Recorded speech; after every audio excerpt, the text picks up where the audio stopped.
Manao na tompoko? Natory tsara avy anao. Faly be, because my wife is here today. Faly be satria tonga eto mivadiny andro amin'ny maraina. Mi Petrika.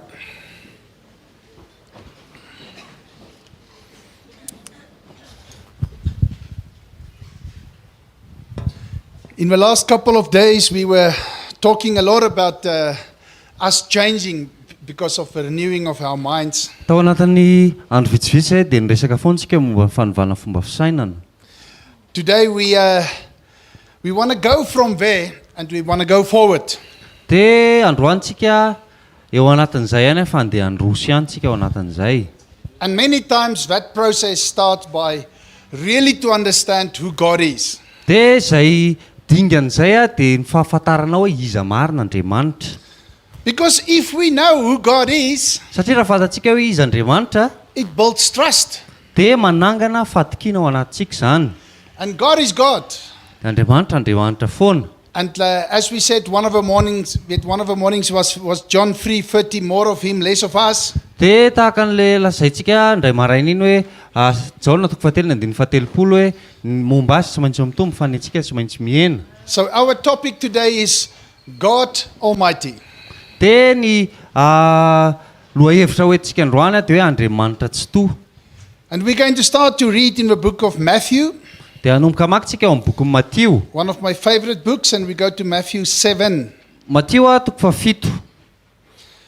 And it's I didn't speak to my brother the other day when he had a prophetic word for the church. Dia tsy niresaka tamin'ilay rahalahiko akory rehefa nanana teny faminaniana ho an'ny fiangonana izy. So and I didn't speak to Brother Rudolph before I start my teaching on Saturday. Dia tsy hoe niresaka tamin'ny pastor Rodolphe akory talohany nanomboako ny fampianarako tamin'ny sabotsy. So the good thing we can see that we are one in spirit and God is talking to us all. Dia ny zavatra mahafaly dia hoe isika iray ao amin'ny fanahy Andriamanitra dia miresaka amintsika tsirairay avy. So let's read from Matthew 7 verses 7. We start there. Dia Matio 7:7 any anomboantsika azy. Ask and it will be given to you. Seek and you will find. Knock and it will be open to you. Mangata dia omena ianareo, mitedava dia ahita ianareo, adondomy dia hovaina ianareo. And I want to say something about that scripture. Dia hiteny zavatra momba n'io tenin'Andriamanitra anankiray io. We sometimes get a little bit irritated and anxious because God's timing is not our timing. Dia indraindray tsika ohatrany hoe sorena sy ohatrany hoe manirikira antsika izany indraindray ny ataon'Andriamanitra satria ny fotoanan'Andriamanitra indraindray tsika mitovy amin'ny fotoanantsika. And by now you know me, if I can't apply the word into my life, I won't be able to teach it. Dia mety efa manomboka efa fatapatatra ao amin'izay angamba ny tenako satria raha ohatra hoe zavatra tsy afaka ampiariko eo amin'ny tenako ilay izy dia tsy afaka toriko. And I say to you, even when I had to come to Madagascar, there wasn't enough money for me to come. Dia efa niteneniko anao hoe na dia andeha aty Madagasikara raha dia tsy ampy akory raha mivola atongavako aty. And when my wife had to come, it was the same thing. Dia rehefa mila tonga koa ny vadiny dia mitovy amin'izay ihany. But I kept on trusting. Fa zany toy foana natoky. And yesterday, Dia omaly there was money paid into my account by somebody I even don't know. dia nisy vola nalefan'ny olona tao anatin'ny compte bancaire ko izay olona tsy fantatro akory ary ilay olona. And I thank God for that. Dia misaotra an'Andriamanitra any amin'izany.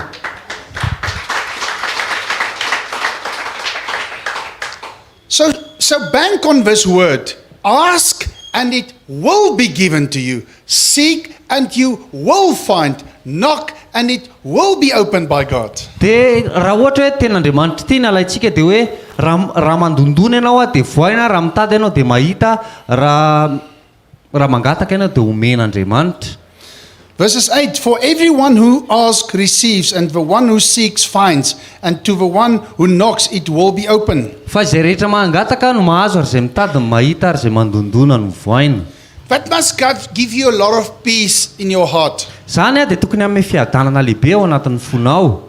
That's what God is. Satria izay mihitsy Andriamanitra. And I'm not asking for something that is very selfish just for me. dia za rehefa mangataka amin'Andriamanitra tsy mangataka zavatra ohatrany hoe noho ny fitiavan-tena ny angatahako an'ilay izy ho anahy manokana tombontsoako manokana. Why do I say that? Fa maninona kay no miteny an'izany? Because Jesus asked God to let his cup go past. Satria na Jesosy ary dia nangaka tamin'Andriamanitra mba analana ny kapoaka eo aminy. But Fa he finished up and says, not my will be done, but your will be done, fa ny God. namarana azy dia hoy izy hoe tsy ny sitrapoko anie ny atao fa ny anao. So make sure when you ask God that it's a realistic ask. It's not something that you say, okay, God, I want 5 houses before the end of the year, please. Dia alohan'ny angatahanao zavatra amin'Andriamanitra dia ataovinao azo antoka tsara hoe zavatra tokony mitombina tsara ny zavatra angatahanao fa tsy hoe akory ianao angataka amin'Andriamanitra. Andriamanitra mila trano vavao anankidimy alohan'ny faranan'ity taona ity. So search your heart first before you start to ask. Alohan'ny angatahanao amin'Andriamanitra dia mila dinihanao tsara aloha ny anaty lalan'ny fonao any. That's why we spoke about the renewal of the mind previously in the last couple of days. Dia izay nampatonga antsika ny resaka momba ny hoe fanavaozana ny fomba fisainana tao anatin'ny andro vitsivitsy izay. Make sure your heart and your mind is aligned with God. Dia ataovy azo antoka tsara hoe ny fonao sy ny sainao dia mifanintsy sy mifanaraka tsara amin'Andriamanitra. And then you start to ask in humbleness in relationship. Dia manomboka amin'izay ianao aorianan'izay mangataka amin'Andriamanitra amin'ny fanitretena sy amin'ny fanananao a fifandraisana manokana aminy. Now in verses 9 he uses a specific example Dia ao amin'ny fasivy dia maka ohatra anankiray manokana izy. where he says, for which one of you, if his son asks him for bread, will give him a stone? Hoe fariza aminareo raha angatahany zanany mofo ano hanome vato.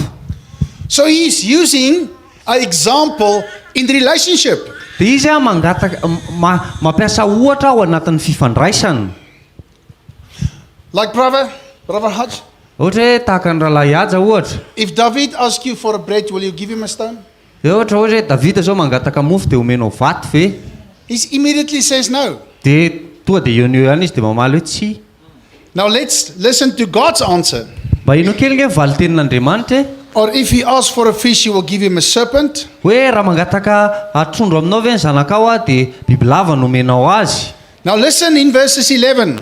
Ino tsara ny andinin'ny faraka ambin'ny folo. If you then, brother Hutch, Hoe raha ianao rahalahy haja who are evil, know how to give good gifts to your children, how much more will your Father who is in heaven give good things to those who ask him? hoe na ianao raha na dia ratsy aza mahalala manome zavatsoany zanakao tsy mainka avany raha ianao izay any an-danitra izay anome zavatsoany izay mangataka aminy. It doesn't mean, brother, you are evil. Zany akory tsy midika hoe ratsy fanahy ianao rahalahy. In this example, he's showing where we come from originally. Fa eto amin'ity ohatra anankiray ity dia asehony hoe avaiza ny fihevintsika tany aloha. That's why there was distance between God and us, because of sin, because of evilness. Dia izay no nampatonga hoe nisy fisarahana teo amintsika sy Andriamanitra noho ny amin'ny fahotana sy noho ny amin'ny faharatsiana. And church, Fiangonana, it's us that must change, not God. isika ny mila miova fa tsy Andriamanitra. He's always been there. Fa Andriamanitra foana izy, teo foana izy. And we've been here. Dia aty eto ambonin'ny tany koa isika. And now we draw near to him. Dia isika ny mila manakaiky azy. We seek him. Isika ny mila mitady azy. We seek his righteousness. Mitady ny fahamarinany And we seek his will. sy mitady ny sitrapony. That is the next step after we start to change by renewing our minds. Dia izay ilay dingana manaraka izay raisitsika ao anatin'ny fanovàntsika amin'ny fomba fisainantsika. So let's continue reading verses 12. Dia ny andininy faharoa ambin'ny folo. So whatever you wish that others would do to you, you also do to them, for this is the law of the prophets. Koa amin'izany na inona tianareo ataon'ny olona aminareo dia mba ataovy amin'ny olona kosa tahaka izany. Tahaka izany fa izany lalan'ny mpaminany. So church, very important verse 1. Ry fiangonana tena manandanja be ty ten'Andriamanitra anankiray ity. Because sometimes we ask God to bless us, Satria indraindray tsika mangataka amin'Andriamanitra mba hitahiny antsika. but this side, we keep it, our money in our pockets. Fa tazomintsika ao antsika ihany ny volantsika nefa avy eo.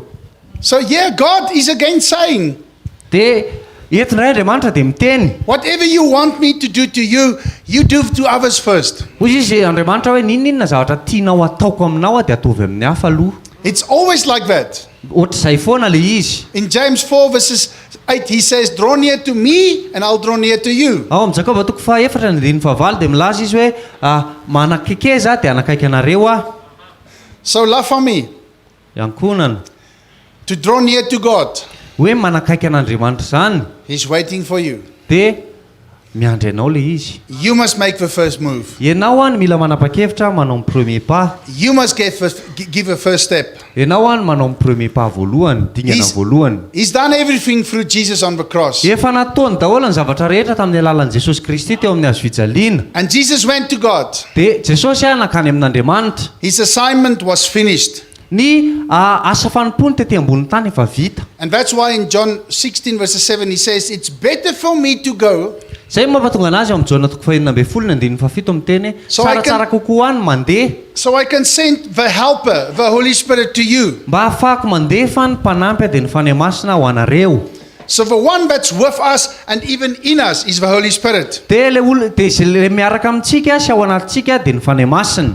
And the Holy Spirit wants to know you in such a way that he can whisper to you, do this, do that, go there. Dia tia fantatra anao bebe kokoa ny fanahy masina ka afaka ohatra hoe hipitsipitsika aminao fotsiny hoe zao atao ndana makaria tia ny zavatra tokony ataonao. But in church sometimes, fa ao anatin'ny fiangonana indraindray we rather have relationship with a pastor or some other people in the church. Dia tiatsika kokoa ny manana fifandraisana amin'ny pastera na ny olona izay ohatrany hoe zoky olona ao anatin'ny fiangonana Than with God. noho ny hoe ananantsika fifandraisana amin'Andriamanitra. Even in the desert, the people spoke to Moses and says, say to your God. Tena dia tany amin'ny dezera raha dia ny zanak'Israely tamin'ny teny tamin'ny Mosesy hoe miresa amin'ny Andriamanitra ao. And I want to ask you, what is the biggest word that Jesus spoke about God? Mba fantatrao ve hoe inona ny teny izay manan-danja indrindra sy ngeza indrindra ny resahan'i Jesosy momba an'Andriamanitra? It's in Galatians 4 verse 6, he says, Abba. Ao amin'ny Galatiana 4:9 miteny hoe Abba. That means Father. Izay midika hoe ray.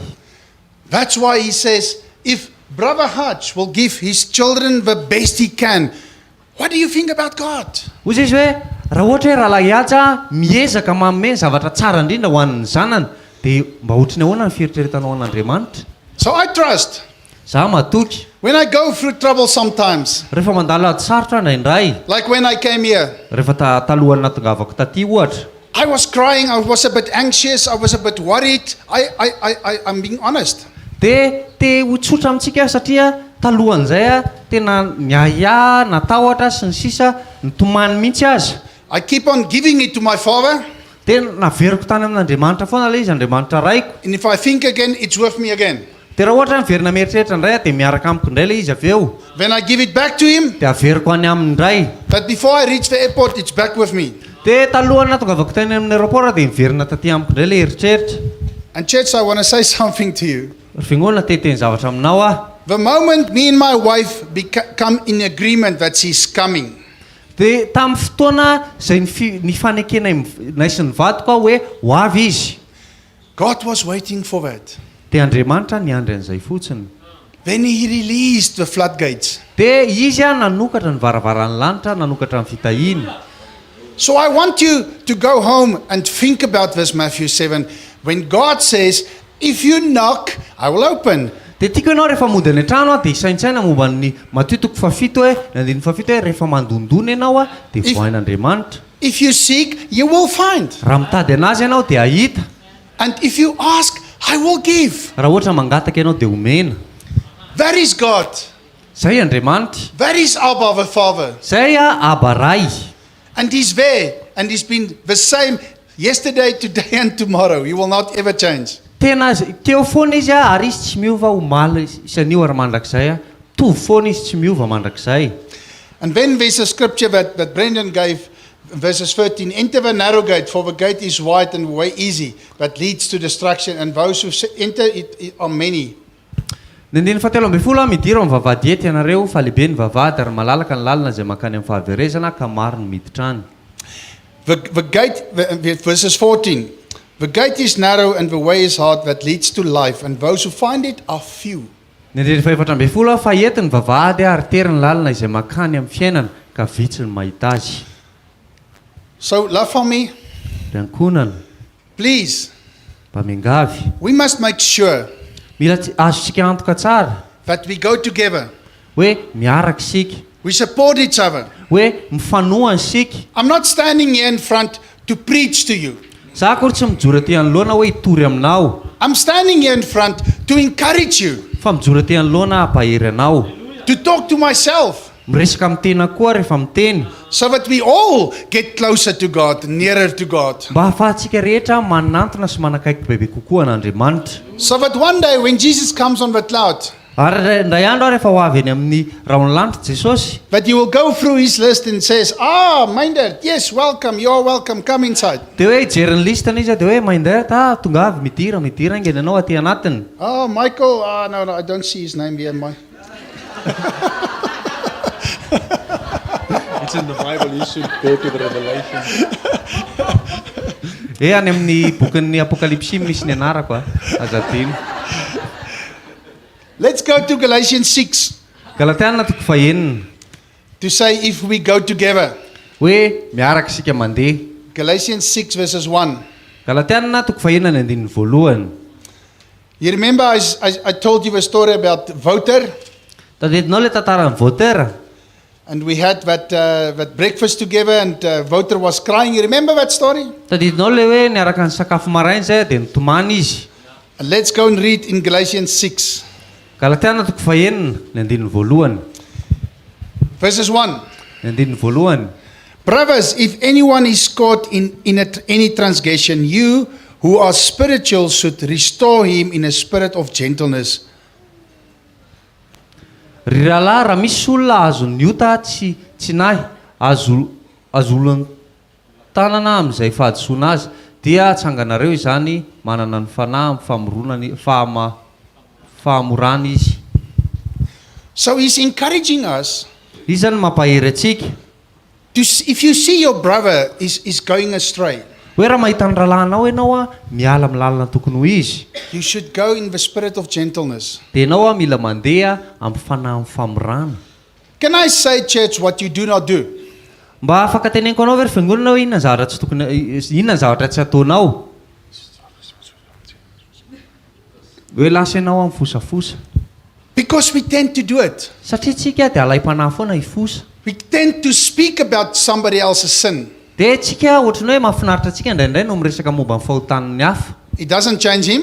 tsy manova an'ilay olona nefa le izy You are the one that's changing. fa ianao le miova Because you are the one that's getting away from God as well now. dia ianao koa le karazan'olona zay manalavitra an'Andriamanitra zany zao satria ianao mifosa That's why he says in the second part, keep watch of yourself, let you too not be tempted. ny tapany faharoa dia hoe ka mievera ny tenanao fandrao ianao koa mba halaim-panahy ihany So I ask you today, church, ny fanontaniana apetrako aminao androany fiangonana what's the worst, murder or gossip? inona kay ny ratsy kokoa mamono olona samy mifosa olona What do you say? inona kay ny What's the worst, murder or gossip? iza ny ratsy kokoa mamono olona samy mifosa olona Huh? Why is gossip worse than murder? fa maninona kay ny fifosana ny ratsy lavitra noho ny famonono olona Because in Proverbs 18 verses 21 he says, life and death is in the power of a tongue. ny ao amin'ny ohabolana toko fa 17 dia milesaka hoe ny fiainana sy ny fahafatesana dia eo ambanin'ny fahefan'ny lela In this situation, it's actually better to confront somebody and there's a big fight. dia eto amin'ity situation anankiray ity dia tsaratsara kokoa ny manantona an'ilay olona dia miafronté anazy dia tsy maninona ary na misy ady mihitsy azy And it can be sorted out and you can make peace after that. dia avy eo ale izy voavady dia manana pedalana ianao aorinan'izay It's better than you start to... fa tsara lavitra izay noho ny hoe lasa ianao manomboka mifosafosa And church, I'm saying this word so that we can be encouraged to serve God in the way he wants us. dia ny tenenako an'izany teny zany dia satria ianao mba ahafahanao mahery mba ahafahanao manompo an'Andriamanitra sy amin'ny fahamarinana Now, verses 2. ny andininy faharoa Bear one another's burdens and so fulfill the law of Christ. mifampitomba zay mavesatra raoka izay ahatanteranareo ny lalàn'i Kristy So now, I shared to you another story the other day, another testimony nisy fijoroana vaolombelona anankiray izay nitsazaraiko tamintsika indray andro of somebody that is living a life in sin right now. hoe le olona izay miaina fiainana ao anatin'ny fahotana amin'izao fotoana izao. And I went to talk to him about it. Dia lasa nandeha dia niresaka taminazy momba an'izany. He hardened his heart and he didn't want to listen. Tena namafy ny fony izy dia tsy nety nieno. And he's getting divorced now.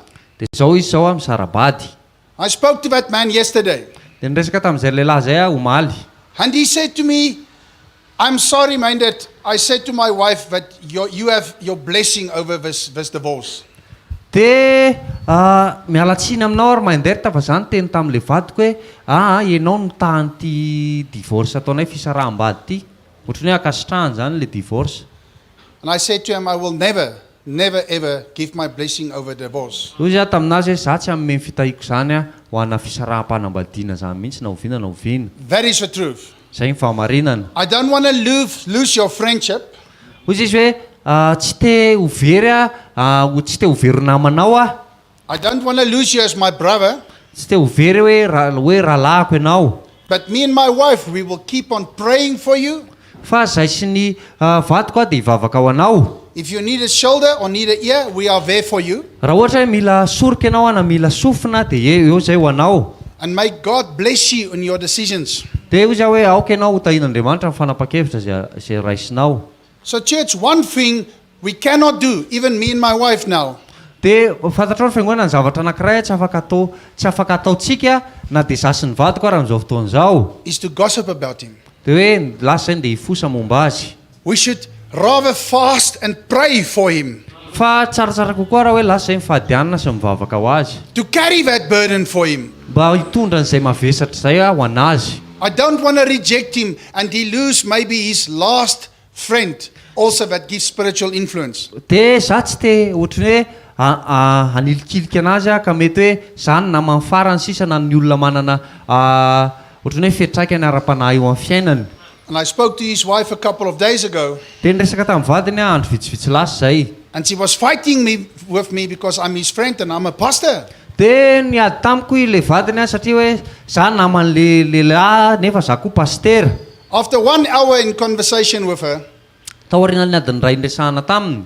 she was crying, I was crying, and I prayed for her. Dia nitomany izy dia nitomany koa za dia nivavaka ho anazy avy eo.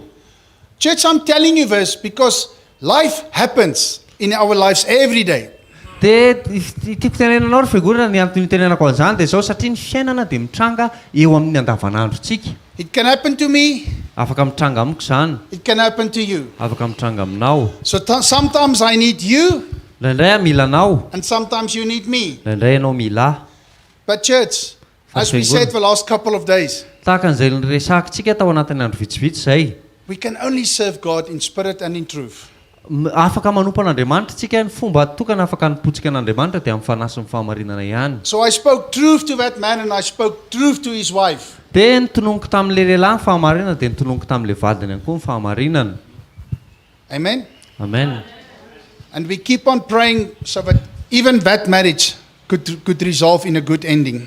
Dia mivavakantsika mba hoe hiafara amin'ny zavatra tsara ilay fanambadiana izay. Let's continue to read in Galatians 6, Toizantsika ny famakino amin'ny Galatiana toko 5, verses 3. 7. For if anyone thinks he is something when he is nothing, he deceives himself. Ka fa raha misy manao ny tenany ho zavatra ka nitsinitsinina dia mamitaka ny tenany izy. So yes, he's trying to explain to us what our position must be in our prayer towards him. Dia eto izany miresaka hoe ohatrany ahoana ny tokony toeranao rehefa mivavaka amintsika. We come to him in humbleness, Manantona anazy tsika amin'ny fanetretena. appreciate what he is.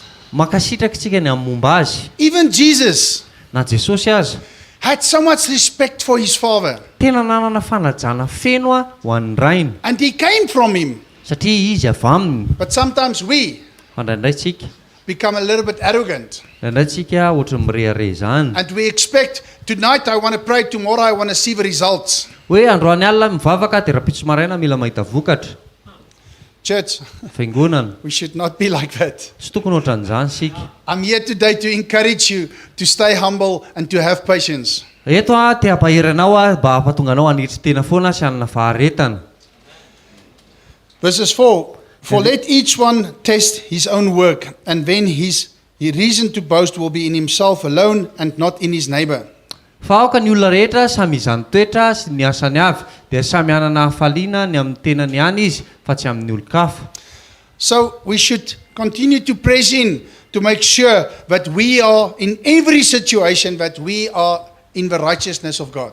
Dia tokony anosika foana tsika eo amin'ny fiainantsika hoe isika dia mitoetra foana ao amin'ny fahamarinan'Andriamanitra. So when I was still spiritually immature, Tamin'izaho mbola tsy matotra tsara tamin'ny ara-panahy, I get involved in like marriages or divorce or relationships or fighting.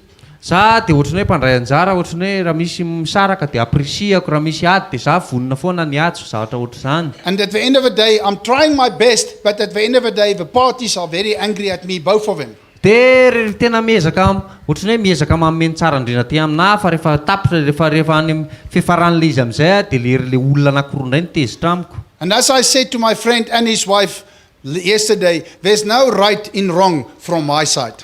Dia hoy izaho tamin'ilay namako anankiroa malo hoe tsy misy marina sy ohatrany hoe tsy misy marina zany ao anaty fahadisoana ato anatiko. The only right is the word of God. Fa ny fahamarinana tokana dia ny tenin'Andriamanitra. So you are going to stand in front of God, not in front of me or anybody else. Ianao hijoro ao anatrehan'Andriamanitra fa tsy hoe hijoro ao anatrehako ary na ao anatrehan'olo-kafa.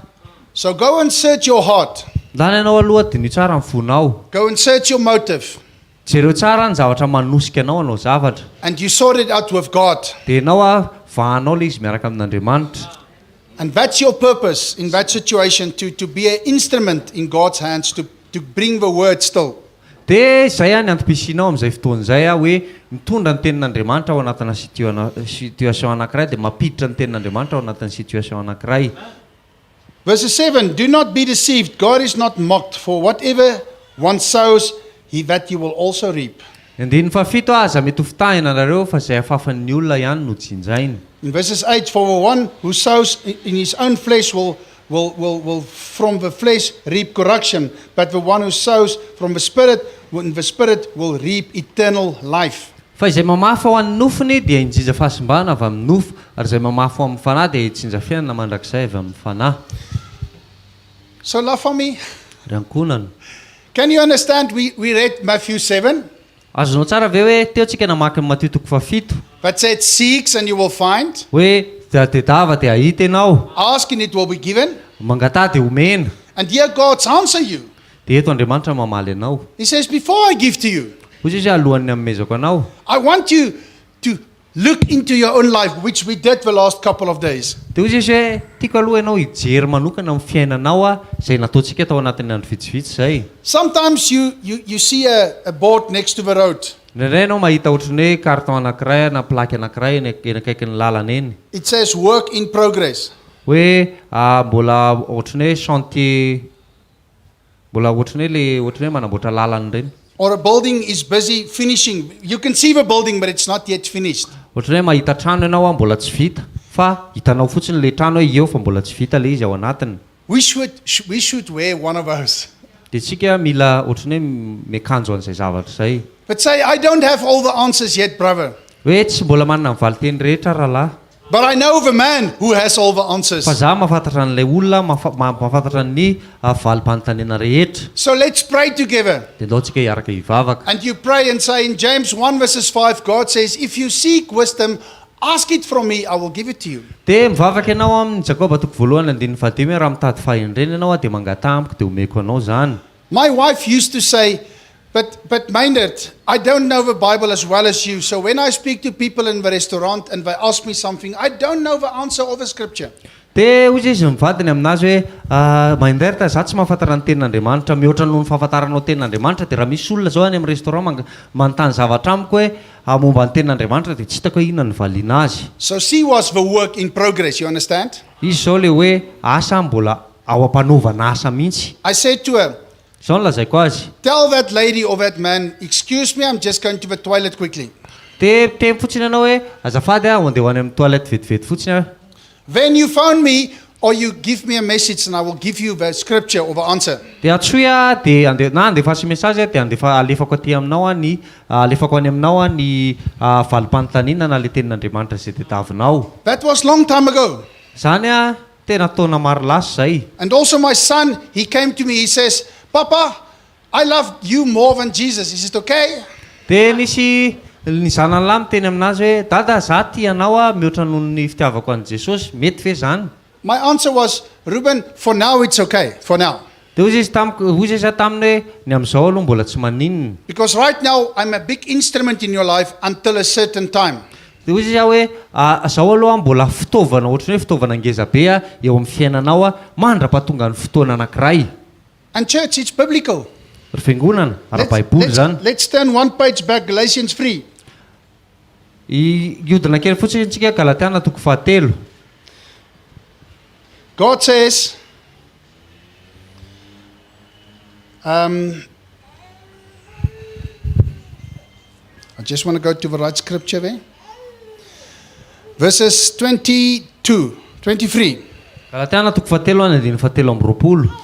He says in verse 23, now before faith came, we were held captive under the law, imprisoned until the coming of faith would be revealed. Fa fony mbola tsy tonga ny finoana dia voambina tao amin'ny ambany lalàna isika ka voahidy ho amin'ny finoana izay efa aseho tao aoriana. Verses 24, so then the law was our guardian until Christ came, in order that we might be justified by faith. Koa ny lalàna dia ampitaizantsika ho amin'ny Kristy mba ho amarinina noho ny amin'ny finoana isika. But now that the faith has come, we are no longer under the guardian. Dia ny 5:20 rehefa tonga ny finoana dia tsy feheza mpitaiza intsony isika. For in Christ Jesus you are all sons of God through faith. Ny 5:20 fa ianareo rehetra dia zanak'Andriamanitra amin'ny finoanan' Jesosy Kristy. I want to read verses 28 as well. There is neither Jew or Greek, there is neither slave nor free, there is no male and female, if you are all one in Christ Jesus. You are all one in Christ Jesus. Tsy misy intsony jiosy na grika na andevo na tsy andevo na lahy na vavy fa iray ihany ianareo rehetra ao amin'ny Kristy Jesosy. And let's go to Galatians 4. Dia ao amin'ny Galatiana 4. I mean that the heir, as long as he is a child, is no different from a slave. Dia ny Galatiana 4 ny voalohany aroa izao, raha mbola zaza ny mpandrova dia tsy hafa noho ny andevo izy na dia tompon'ny zavatra rehetra aza. Though he is the owner of everything. Na dia izy ary ny tompon'ny zavatra rehetra. But he is under guardians and managers until the date set by his father. Fa feheziny izay mpitondra sy mpitaiza azy izy mandra-pahatonga ny fetrandro voatendra ny rainy. In the same way, we also, when we were children, were enslaved to the elementary principles of this world. Dia tahaka izany koa isika fa vao mbola zaza dia nandevoziny abidy mpampianaran'izao tontolo izao. But when the fullness and time had come, God sent forth his son, born from a woman, born under the law. Fa rehefa tonga ny fotoanandro dia niran'Andriamanitra ny zanany, nateraky ny vehivavy nateraka ambany lalàna. To redeem those who were under the law, so that they might receive adoption as sons. Na anavotany izay ambany lalàna mba handraisantsika ny fanangana nanaka. So this story is biblical. Le tantaraiko anao dia ara-baiboly. What my son and my wife was asking me long time ago was biblical. Le zavatra nanontaniany le vadiko sy ny zanako anahy fotoana lasa zay fotoana maro lasa zay dia ara-baiboly. They know God the Father is there. Fantatrery zareo tsara fa eo Andriamanitra ray. But they will still being discipled and getting an adult in Christ. Fa ohatrany hoe mbola natao mpianatra ery zareo sy mbola mitombo tsikelikely tao amin'ny Kristy. And when Reuben was about 17 years old, dia rehefa feno 17 taona ny zanany lahy, he said to me, Father, dia izy tamiko ery dady, I just want to talk to you about something. dia resaka aminao zavatra anankiray He says, I love Jesus more than you now. Hoy izy hoe tiako mihoatra noho ny fitiavako anao indray Jesosy zao. And I gave him like high five. I said, Reuben, Dia izy tamin'azy hoe Ruben, praise God. dia rain'Andriamanitra. And at one stage, my wife didn't phone me anymore, or she didn't text me anymore. Dia nisy fotoana iray ny vadiny koa tsy niantso anazy tsony na nandefa mesazy anazy tsony rehefa mitady tenin'Andriamanitra. Why? Fa maninona? Because this is the biblical truth. You got guardians and managers, which I was in her and Reuben's life at one stage. Hoe ianao manana mpitaiza aloha ohatrany hoe tahaka ny nataoko teo amin'ny fiainan'ny vadiko sy teo amin'ny fiainan'ny zanako lahy. Same with my daughter. Mitovy amin'izay ihany koa ny amin'ny zanako vavy. But now, Fa amin'izao I have no input anymore. tsy manana ninina ho atao amin'ny ho ampidirinao amin'ny ery zareo tsony. My wife can listen to this teaching today or even not. Ny vadiny afaka mihaino an'ilay fampianarana androany na tsy te ihany koa izy. Why? We must all get to a certain point, and that's 1 John 2, verses 25 to 27. Dia satria mila tonga eo amina toerana anankiray tsika dia izay hitantsika eo amin'ny Jaona toko voalohany 1 John 2, verses 25 to 27. Jaona voalohany toko faharoa ny andininy fa 5:20 ka hatramin'ny andininy fa 7:20. Jaona voalohany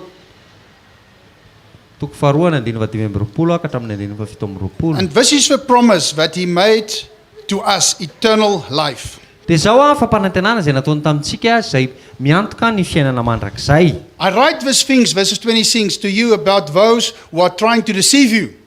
Verse 26. 26. Izay zavatra izany no voasoratra taminareo mba taminareo ny amin'ny mamitaka anareo. Now listen to this verse. Ino tsara ty ten'Andriamanitra anankiray ty. Verses 27. Andininy fa 7:20. But the anointing that you received from him abides in you. And you do not have to that anyone should teach you, but his anointing teaches you about everything, and it's a true and it's not a lie. Just as it has taught you, abide in him.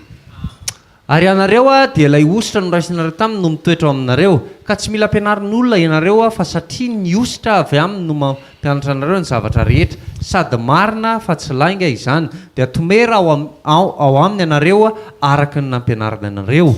This doesn't mean you don't have to listen to teachings or pastors or anything anymore. Izany akory tsy midika hoe tsy tokony hihaino fampianarana toroteny intsony ianao na tsy tokony hihaino pastera intsony na tsy tokony hihaino zavatra ara-panahy intsony. It means at one stage you must become an adult in Christ. Fa izany dia midika hoe amina fotoana anankiray ianao mila tonga olon-dehibe eo amin'ny Kristy.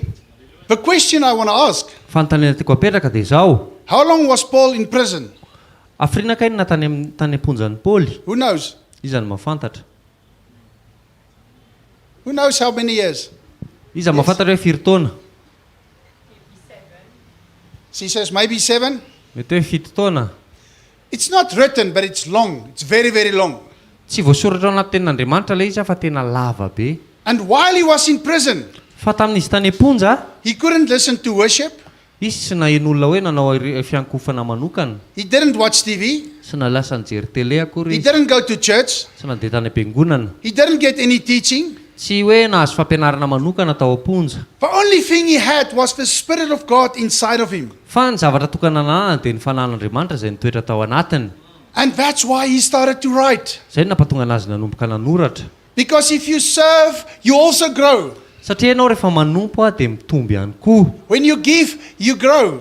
Rehefa manome ianao dia mitombo. When you use your gift and you exercise it, you grow. Rehefa ampiasainao ny fanomezam-pahasoavana izay anananao dia mitombo ihany koa ianao.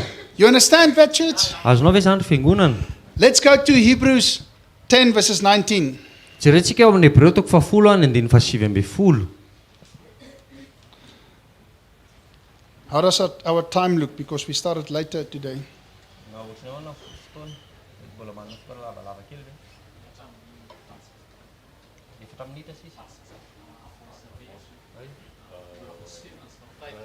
5 minutes. 15. Okay. Let's read Hebrews 10, verses 19. Ny Hebreo toko 10 ny andininy 7:20 mivakitsika.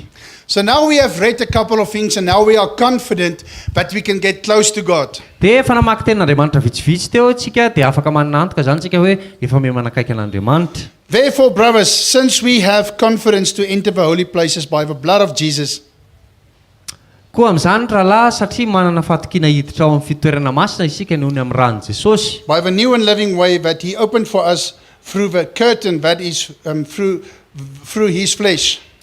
Amin'izay lalana natokany ho antsika dia lalana vaovao sady velona namaky teo amin'ny efitra lamba dia nofiny. And since we have a great priest over the house of God, Andininy 1:20 sady manana mpisorona lehibe mitandrina ny tranon'Andriamanitra. verses 22, let us draw near with a true heart in full assurance of faith, with our hearts sprinkled clean from an evil conscience and our bodies washed with pure water. Dia aoka isika anantona amin'ny fo marina sy amin'ny fahatokoana be amin'ny finoana, manana fo madio afaka amin'ny fieritreretana ratsy sy ny tena voasasa amin'ny rano madio. This is to give us all confidence. Izany a dia manome antsika fahatokina bebe kokoa. But God is waiting for us. Hoe Andriamanitra miandry antsika. And He's inviting us. Hoe manasa antsika izy. He says, you can come to me. Hoe afaka manantona anahy ianao. A place in the Old Testament that was not possible. Hoe toerana tao amin'ny testamenta taloha izay tsy possible ho anao mihitsy niditra ao. That's why the curtain was torn. Izay nampatonga an'le efitra lamba izay rovotra. Now we can go into the Holy of Holies. Izao tsika dia afaka makao efitra masina izay masina indrindra. We can go directly to our God because of Jesus Christ. Dia afaka manantona an'Andriamanitra mivantantsika noho ny amin'i Jesosy Kristy. So my purpose as a dad, as a father, Ny antom-pisiko izany amin'ny maharay-pianakaviana was to get my wife and Ruben and Trushay to be an adult with God. dia mba hampatonga ny zanako lahy sy ny zanako vavy sy ny vadoka ho tonga olon-dehibe ao amin'i Kristy. My purpose as a leader Ny antom-pisiko amin'ny mampitarika ahy is to let the people like Brendan even go past me. dia mba hampatonga ny olona izay tarihako mba hihoatra ahy tahaka ny Brandon ohatra. We are only instruments, guardians for a small time. Isika dia fitaovana fotsiny sy ohatrany hoe mpiandry sy mpitaiza ao anatina fotoana fohy. So that everybody can reach a place where they can draw near to God. Dia mba hampatonga ny olona rehetra dia ho tonga eo amina toerana anankiray izay ahafahany manakaiky bebe kokoa an'Andriamanitra. Hebrews 12 verses 1 to 3. Hebreo 12:1-7. Therefore, since we are surrounded by such a great cloud of witnesses, Koa amin'izany satria misy vavolombelona maro be toy izany manodidina antsika toy ny rahona. let us also lay aside every weight and sin which clings so closely, and let us run with endurance the race that is set before us. Dia aoka isika koa anaisitra izany rehetra mitambesatra amintsika mba niota izay malaky mahazo antsika. Ary aoka isika hiazakazaka amin'ny faharetana amin'izao fihazakazahana filokina napetraka ny eo anoloantsika izao. I don't want to talk about sin. Tsy te hiresaka momba ny fahotana, I just want to say something about sin. fa te hiresaka zavatra anankiray fotsiny momba ny fahotana. And I want to show an example. Te haneho ohatra anankiray aho. Can I just use 3 people? Afaka maka ohatra olona anankitelo avy azafady.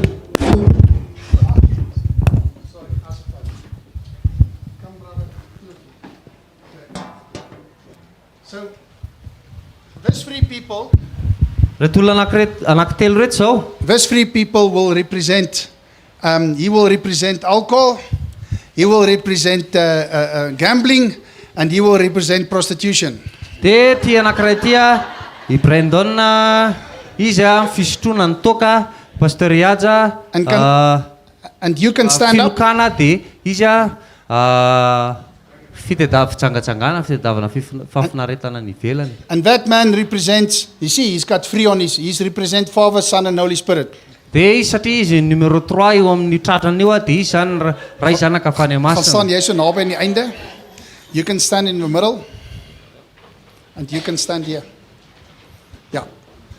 Now I want to go to God. Zao zany te anantona an'Andriamanitra. And they represent sin. Dia ry zareo ny fahotana.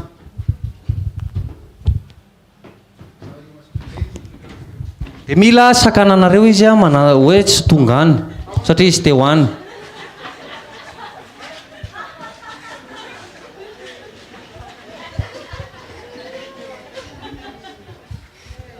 I'm trying to explain to you. Thank you. Miezaka manazava amintsika. That is what sin does. Zay ataon'ny fahotana. So why will you run this race? Hoe fa maninona ka ianao ny hazakazaka n'le fihazakazahana. God says he will go in front of you. Hoe Andriamanitra dia andeha eo anoloanao. He will make the road straight. Hoe izy hanao ny lalana mahitsy eo anoloanao. He will break down chains and doors that is preventing you to come to God. Amotika ny zuga rehetra sy ny varavarana midy rehetra izy zay manakana anao hanantona anazy. When sin comes in that road, Dia ny fahotana dia tonga eny le lalana eny. and our flesh says, that looks good. Dia ny nofontsika dia miteny ohatran'ny mahafinaritra anahy izy zany. It's preventing us to get to God easier and closer and faster. Dia manakana asika ny fahotana tsy hahatonga antsika hanantona Andriamanitra aingakaingana kokoa sy vetivety kokoa. That's why he says, lay down the sin, and run the race of endurance to God. Zay mampatonga ny tenin'Andriamanitra avela ho any arinana ho any ny fahotana dia ianao mila mihazakazaka amin'ny fihazakazahana izay an'Andriamanitra. Verses 2, looking to Jesus, the founder and perfecter of our faith, who for the joy has set before him endured the cross, despising the shame, and is seated at the right hand of the throne of God. Mijery an' Jesosy a tompo finoantsika izay sy mpandefa azy izay naharitra ny amin'ny azo fijaliana fa tsy nitandra enatra mba azahoany ny fifaliana napetraka teo anoloana ka dia efa mipetraka eo amin'ny ankavanany seza fiandrianan'Andriamanitra izy. So in the same example, Dia ohatra anankiray mitovy amin'izay ihany. what Jesus did is when sin is on your way, Dia zavatra nataon'i Jesosy dia hoe rehefa eny anelanelanao eny ny fahotana, he is helping to take them away because all he needs from you is to ask. dia afaka manampy anao izy a manakisaka an'ilay izy satria ny zavatra angatahany aminao dia hoe miandry ny zavatra indrasany eny aminao dia hoe ianao mangataka. That's why Jesus fulfilled the law. Zay no nampatonga ny Jesosy a nafeno ny fahotana, And in Romans- nafeno ny lalàna. And then Romans 7 says, now even you, through Jesus, can fulfill that law. Dia zay mampatonga ny bokin'ny Romanina milaza hoe na dia ianao ara dia afaka mafeno ny lalàna amin'ny alalan'i Jesosy. And that's why he gives us that scripture in Philippians 4 verses 13. I can do all things through Christ giving us the strength. Zay mampatonga anazy manome atsika ilay tenin'Andriamanitra amin'ny Filipiana 4:17 hoe afaka manao zavatra rehetra noho ny amin'ny Kristy izay mampahery ahy. Verses 3. Consider him who endured from sinners such hostility against himself, so that you may not grow weary or faint-hearted. Fa ivery tsara ilay naharitra ny fanoherana nataon'ny mpanota taminy, fandrao ketraka ianareo ka ho reraka ny fanahinareo. So today, church, I'm very happy that my wife is here. Ry fiangonana tena faly be hoe tonga ny vadiko androany. And I'm sometimes crying because last year, she had a different husband than this year. Dia za tena ndray mitomany satria tamin'ny herintaona vady hafa ny nanana noho ny tamin'ity taona ity. And she was there for me. She did the Galatians 6. She was carrying even my burdens. Dia teo foana izy ho anahy dia ohatrany hoe tahaka ny lazain'ny Galatiana toko fahenina teo hoe nizaka le zogy izy a ho ahy. And the sin I was fighting was depression, self-belief, no confidence in myself. Dia le fahotana izay nizahako ny mpitehana tamin'ny herintaona dia hoe ohatrany hoe olona be fanahiana loatra, mino ny tenako diso be loatra, manana ohatrany hoe tsy manana fahasahiana intsony. I even spoke about death Depression sy resaka momba ny fahafatesana mihitsy aza. because I was ill and I couldn't get healed. Dia satria narary dia tsy nety sitrana mihitsy. And then this year, Dia amin'ity taona ity, after that moment van yes my heart Lord speak what is true, taorianan'ilay fotoana izay nirahana hoe tia ny foko tompo a teneno izay fahamarinana. a doctor phoned me Ny antso any dokotera after she has examined me. dia rehefa vita ny ohatrany hoe bilan, She didn't say, brother minded, tsy niteny izy hoe rahalahy mainderta I know you're going through a terrible time and you are very ill. hoe za mahafantatra hoe mandalo zavatra sarotra ianao ary tena marary, I feel very sorry for you. tena miala tsiny be any aminao. No. Tsy zany mihitsy. She said, hello minded, Izy hoe alora mainderta, from today you stop eating sugar.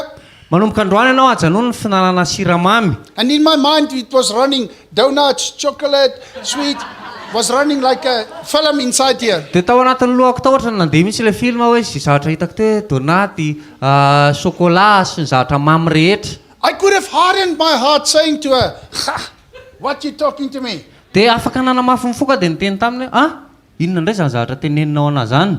She says, minded, you're going to exercise more.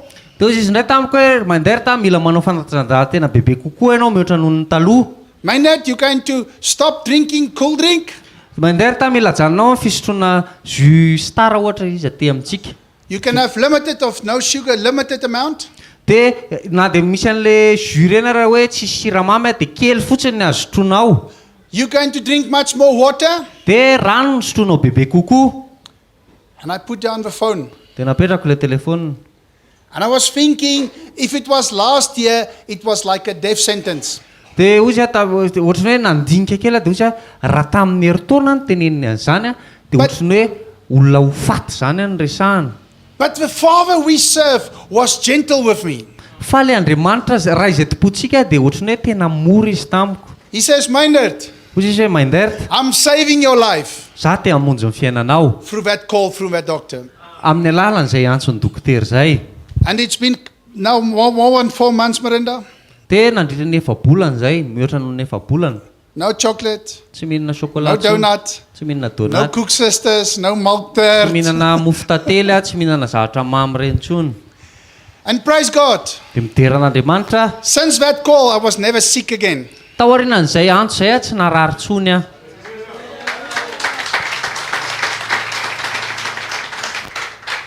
Praise God. And the last thing I want to say today, Dia ny zavatra farany tiako tenenina androany, it wasn't elders laying hands on me, praying for me. tsy hoe akory lo olona tao anatin'ny fiangonana no tonga taty amiko dia nametra tanana tamiko. Because they could, and they did. Fa afaka nanao an'izany ry zareo e, dia nanao No. mihitsy koa. It was a phone call Fa antso anankiray. to say, Minded, what you sow, you're going to reap. Hoy izy hoe zavatra fafinao ry Mainderta zay ange ny jinjainao e. And I promise you, next year when you see me, I'm going to even lose more weight. I've already lost 6 kilograms. Dia amin'ny herintaona ianao rehefa hitanao indray dia mbola ho very anary-poa bebe kokoa satria zao efa very 9 kilao.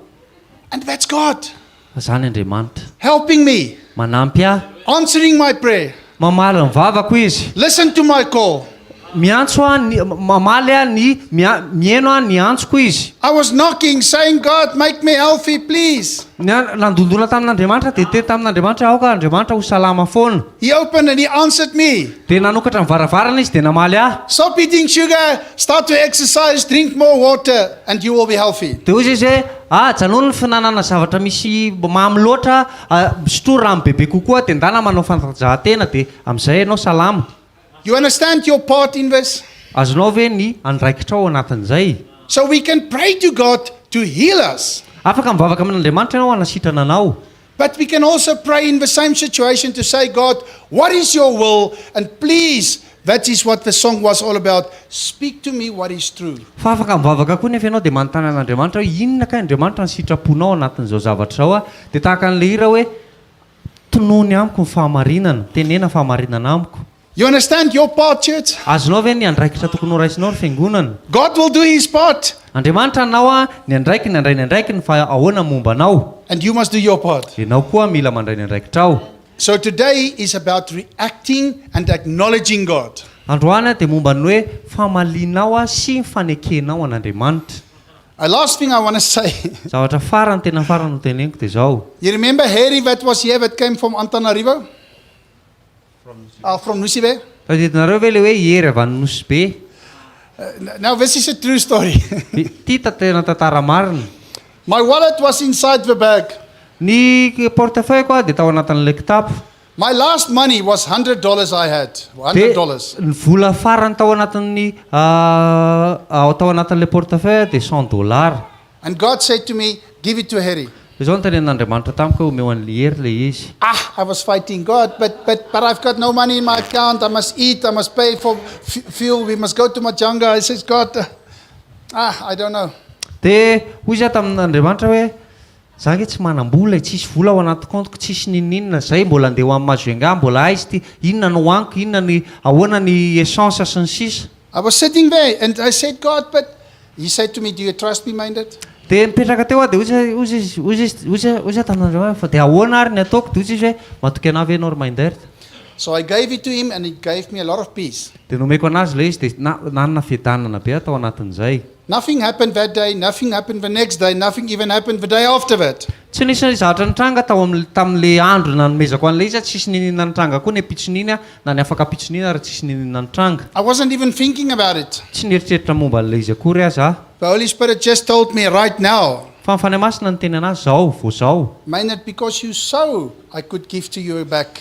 Dia hozy izy hoe satria anao na aina mafy dia afaka manome anao indray aho zao.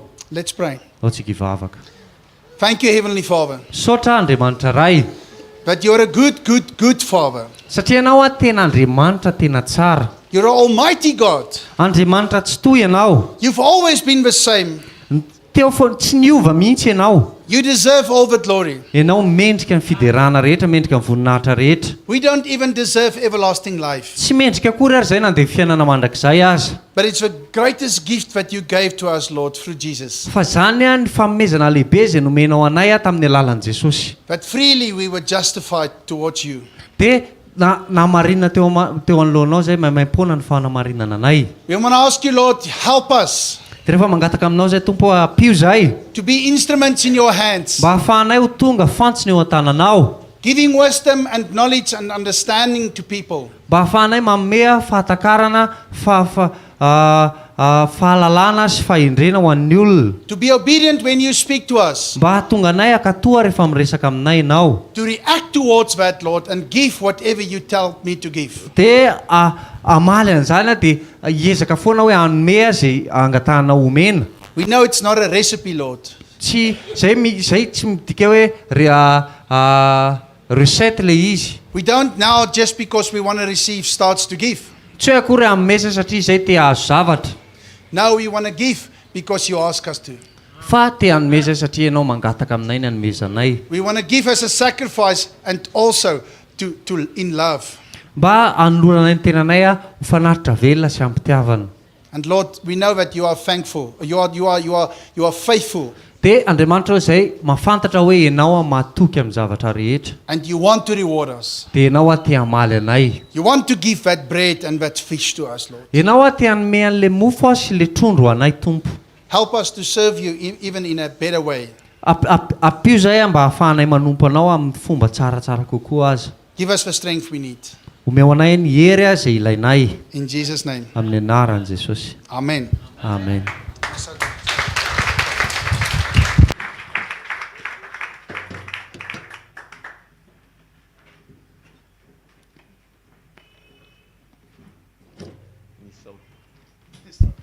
Misy saotra betsaka.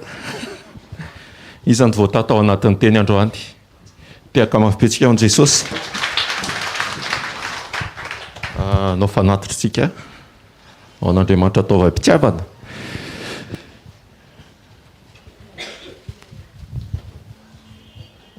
Ny Andriamanitra efa nataony ny anjarany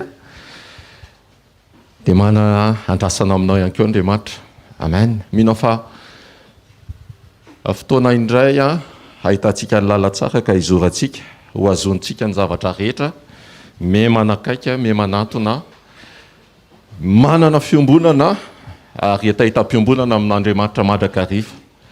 Raha miova ny fisainana, miova ny fanapahan-kevitra amin'ilay fanapahan-kevitra marina, mandrositsika, manampy antsika Jesosy dia tsy maintsy tanteraka amintsika izay fiombonana izay amin'Andriamanitra. Amen. Ho tafatoetra ny fiadananao amin'ny anaran'i Jesosy. Amen. Tsy le olona mitaitaina sy manatahotra fa manana an'Andriamanitra ilay andriny fiadananao anatinao. Amen. Fotoanantsika manaraka amin'ny zoma mitrampokon'olona amin'ny efatra rahalahy Manderta ihany ny mitondra ny teny amin'izay dia ny sabotsy tsy ato fa amin'ny trampokon'olona ihany, amin'ny trampokon'olona ihany ny sabotsy izay iarahantsika latabatra amin'ny tompo miaraka amin'ny pasteur Rodolphe indray amin'izay fotoan'izay no mitondra ny teny.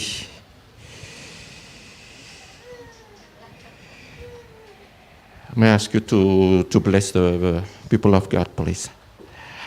Thank you very much.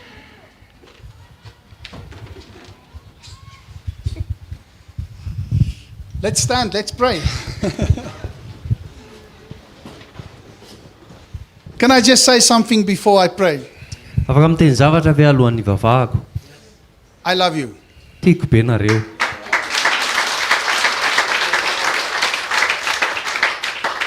And it's love that brings us to Madagascar. Fitiavana natongavanay aty Madagasikara. Everybody think I'm going to the beach, I like Mauritius, and I'm here having a holiday. Dia ny olona rehetra sasasasany mieritreritra hoe andeha ho any amin'ny place zay ohatrany hoe Maurice hanao vacances. It's okay. Tsy maninona. I know what I'm doing here.